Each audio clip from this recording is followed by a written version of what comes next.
Bonjour et bienvenue sur cette vidéo dédiée à l'Audi Q3 de première génération, le modèle 8U, produit de 2011 à 2018. Si vous envisagez d'acheter un exemplaire d'occasion, il est crucial de connaître ses faiblesses pour éviter les mauvaises surprises. Nous allons explorer les problèmes les plus courants, en commençant par ceux qui reviennent le plus souvent chez les propriétaires français. Le premier souci majeur concerne la chaîne de distribution, particulièrement sur les moteurs diesel 2 litres TFSI et TDI. Ces chaînes s'usent prématurément, causant des bruits de cliquetis et potentiellement des pannes graves si elles rompent. Avant l'achat, demandez un historique d'entretien complet et écoutez attentivement le moteur au ralenti. Un autre problème fréquent est lié à la boîte de vitesse DSG à double embrayage, équipée sur de nombreux Q3. Elle peut présenter des à-coups lors des changements de vitesse ou des fuites d'huile, surtout après 100 000 km. Vérifiez si les vidanges ont été faites tous les 40 000 km, comme recommandé par Audi. Les suspensions avant, avec leurs bras de contrôle et sealed block, s'usent rapidement sur les routes françaises variées. Cela mène à des bruits de claquements sur les bosses et une tenue de route dégradée. Inspectez-les visuellement pour détecter les fissures ou les jeux excessifs.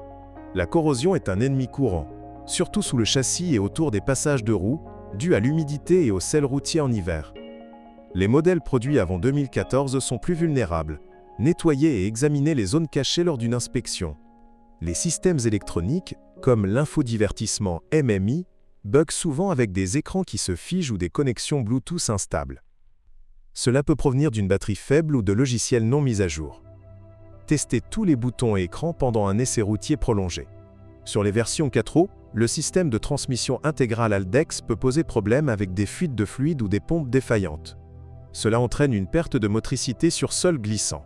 Vérifiez le niveau d'huile du Haldex et écoutez pour des bruits anormaux. Les freins, en particulier les disques avant, s'usent vite en conduite urbaine parisienne ou sur autoroute. Les étriers peuvent gripper, causant une surchauffe. Contrôlez L, épaisseur des plaquettes et L, état des disques pour éviter des réparations coûteuses. Un point faible récurrent est le toit panoramique optionnel, qui fuit souvent autour des joints après quelques années. L'eau s'infiltre dans l'habitacle, endommageant les tapis et ailes électroniques. Inspectez les drains et testez avec un jet d'eau si possible. Les phares xénon ou LED, bien que performants, ont des modules qui grillent prématurément. Cela mène à un éclairage asymétrique et des amendes pour non-conformité. Vérifiez l'homogénéité du faisceau lumineux la nuit. La consommation excessive d'huile sur les moteurs essence TFSI est un classique Audi de cette époque. Les segments de piston s'usent, obligeant à des appoints fréquents. Vérifiez le niveau d'huile lors de l'essai et demandez les factures d'entretien. Les capteurs de stationnement et la caméra de recul dysfonctionnent souvent à cause de la saleté ou de câbles endommagés. En France, avec les parkings étroits, c'est frustrant. Nettoyez-les et testez leur fonctionnement. Le climatiseur perd en efficacité avec des compresseurs qui lâchent après 120 000 km. La recharge de gaz est courante, mais vérifiez les fuites. Écoutez pour des bruits inhabituels quand il est en marche. Sur les Q3 diesel, le filtre à particules FAP s'encrasse vite en ville, déclenchant le mode dégradé. Les régénérations forcées augmentent la consommation.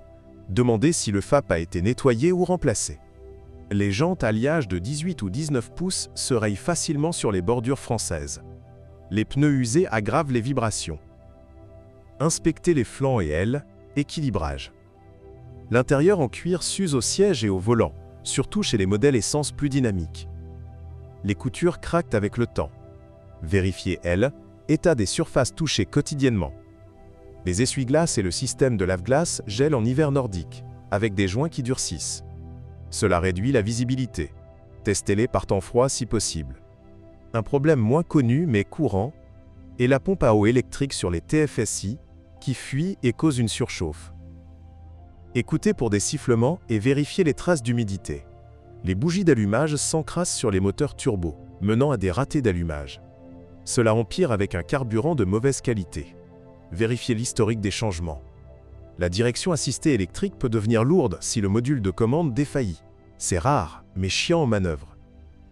Tournez le volant à l'arrêt pour sentir la fluidité. Les ceintures de sécurité se bloquent parfois à cause de rétracteurs grippés.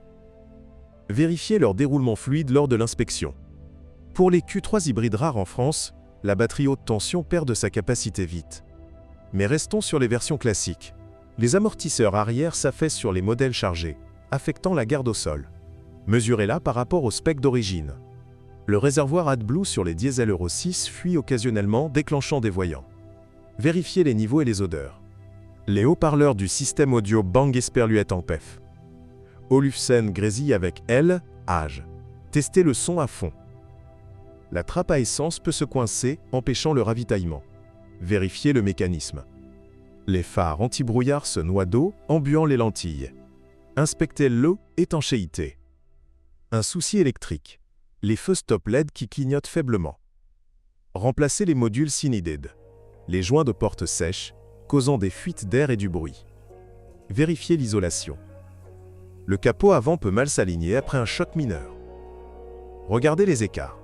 Les essuie-glaces arrière, sur rayon, laissent des traces. Nettoyez le moteur.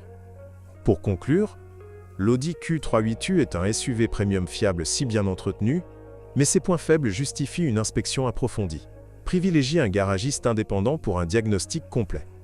Abonnez-vous pour plus de conseils sur les occasions en France.